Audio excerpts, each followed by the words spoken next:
there was a moment in the aughts of the internet, essentially, where there was more fair use and there was the ability to have a free and more open internet. But that quickly changed. And I think a lot of people circle the name Bill Gates when it comes to intellectual property in the web. How appropriate is that to draw it to people like him, or at least to have him be the figurehead of some of the enclosure of IP? Sure. I mean, Gates is definitely in for some guillotining when the time comes, right? But I think that it's a mistake to locate this in the individual moral failings of individuals. Sure. They are like amoral monsters, but we created a system that was always going to elevate those people, right? We created a system where the person with the worst ideas in the business would win every argument. Because whereas at one point you could have had someone at Google saying, hey, let's enshitify our product by making maps almost unusable in order to cram it full of lots of ads. And someone else in the room would have said, well, if we do that, maybe the FTC will ding us for unfair business practices. Maybe our competitors will start to poach our users and they'll be able to integrate other maps products with whatever devices they're using and what have you. And also, I would experience a moral injury because I really care about maps. I missed my kids' Little League games to meet our deadlines on this. And it gives me a warm glow to think about all the people who find their way home using this product that I work on. And you know, back then they could win that argument, not just by talking about moral injury, but also by talking about the real business penalties that would arise as a consequence of engaging in this conduct. And today, all that's left is moral injury. Right? All that's left is I'd feel icky if you did this. And they're like, well, money talks and bullshit walks. Right? It's not, you know, that I think that markets solve all of our problems, but I do think markets create a lot more problems if they can operate without any discipline from labor, from users taking self-help measures, from competitors, or from regulators. And so this brings me to the second half of the book, which is really shovel-ready plans for unrigging these markets, for making the internet a better place, for building a new good internet that's a worthy successor to our old good internet, and that makes, you know, the shitternet that we live with now into just sort of an unfortunate transitional phase.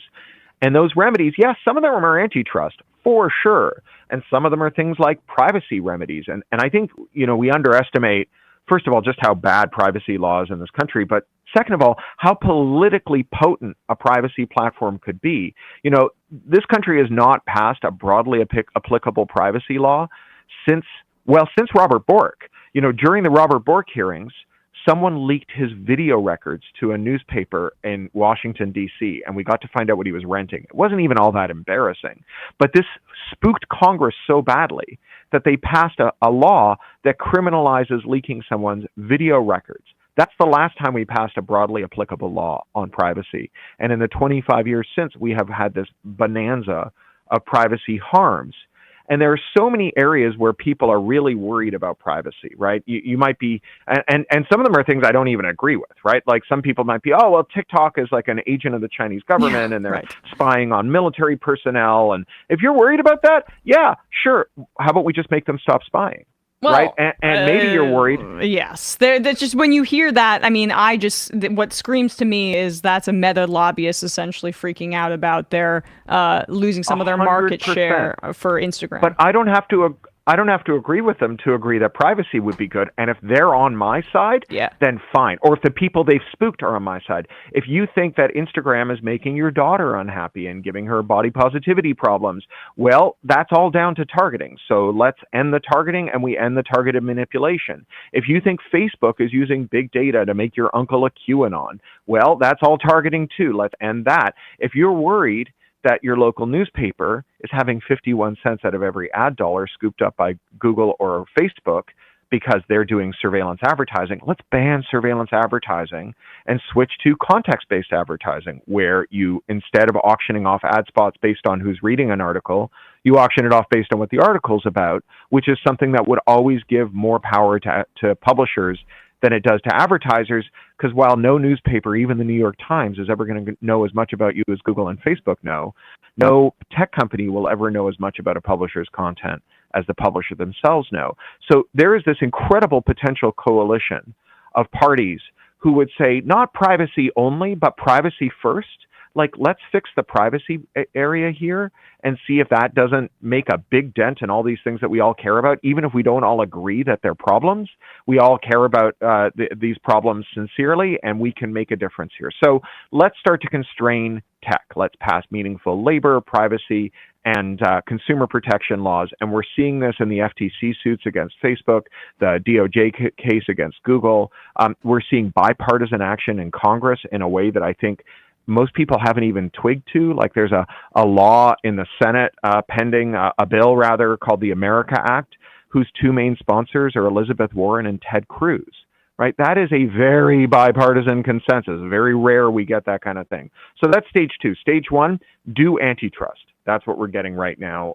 In the first time in 2 generations, we're seeing regulators in Canada, the UK, the US, the EU, Australia, and even China taking aim at tech companies and wanting to do antitrust, and not just them, but across the board in many sectors.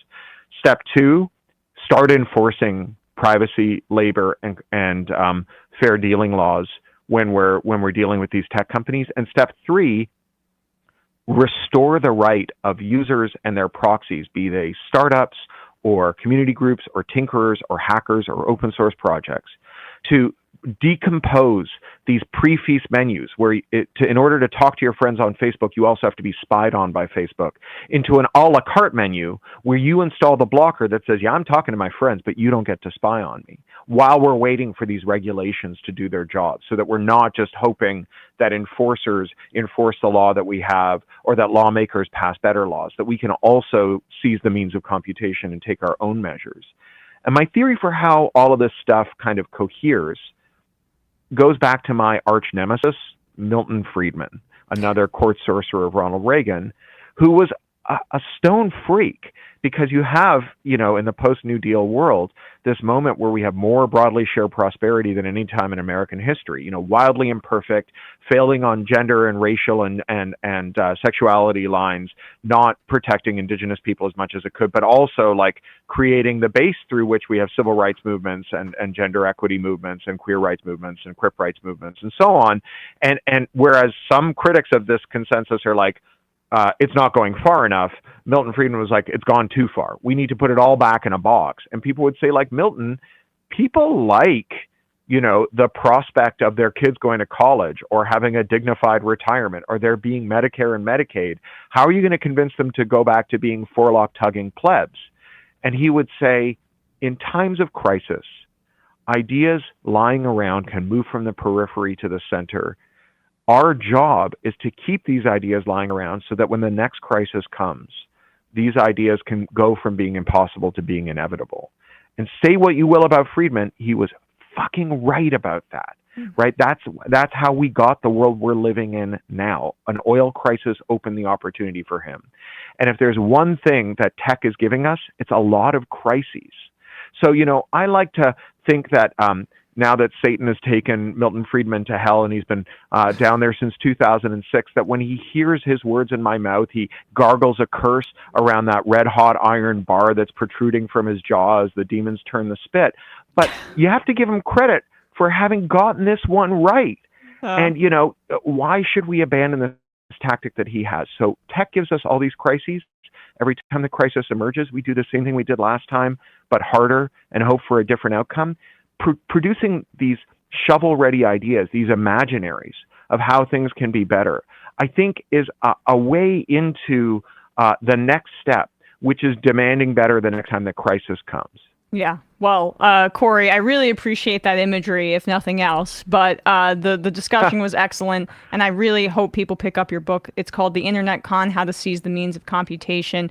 Thanks so much, Cory, for your time today. Really appreciate it. Yeah, thank you. And the new novel, again, is The Lost Cause, a solar punk climate novel that Naomi Klein and Bill McKibben and Rebecca Solnit all say nice things about it. Well, that is quite a roster of people that appreciate the book. We'll put a link to all of that in the description wherever we're listening to this. Thanks so much. Thank you so much. Wherever anyone is listening to this or watching, appreciate it, Cory. It was great to talk to you. Great to talk to you. Thank you.